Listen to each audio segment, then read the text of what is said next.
আসসালামু আলাইকুম দর্শক, আপনারা দেখতে পাচ্ছেন আমরা আরও একটা ভিডিও দিতে চলেছি আপনাদের মাঝে। আপনারা দেখতে পাচ্ছেন আমরা এখন রক্ত জবা ফুলে আমরা গুটি কলম করতেছি। আপনারা দেখতে পাচ্ছেন আমরা অনেকগুলা গুটি কলমের প্রস্তুতি নিয়েছি, মাটি লাগিয়ে দিয়েছি।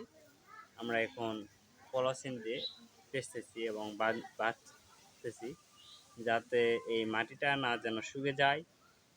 এখান থেকে শিকড় যতদিন ছাড়েনি ততদিন থেকে আমাদের এই মাটিটাকে রসালো রাখতে হবে, যাতে এই গাছ এখান থেকে কিছু পুষ্টি নেয় এবং শিকড় দিতে সক্ষম হয়।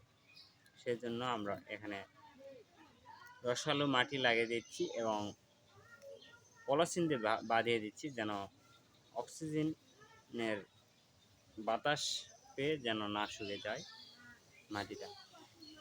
আপনারা দেখতে পাচ্ছেন আমরা একটা গাছে অনেকগুলি কলম করতেছি। আপনারা দেখতে পাচ্ছেন আমার এই গাছটি, পুরা গাছটি আমি লাগাইছিলাম মাত্র 100 টাকাতে। আমি একটা চারা কিনে লাগাইছিলাম। তবে আমি এই এক মাসের মধ্যে এই গাছ থেকে আমি সংগ্রহ করব প্রায় 2000 টাকার চারা।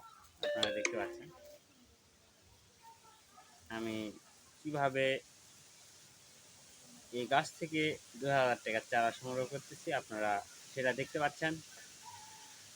এটা হচ্ছে রক্ত জবা। এই জবার মূল্য অনেক বেশি। এটা ঔষধি গুণ সমৃদ্ধ একটা ফুল এবং দেখতেও খুবই আকর্ষণীয়, লাল টকটকে। আপনারা এই ধরনের গোলাপের রক্ত জবার ফুলের চারা নিতে চাইলে আমার সঙ্গে যোগাযোগ করতে পারেন। আমার ইউটিউব চ্যানেলের লিঙ্কের নিচে আমার নাম্বার দেওয়া আছে, আমার সঙ্গে যোগাযোগ করুন।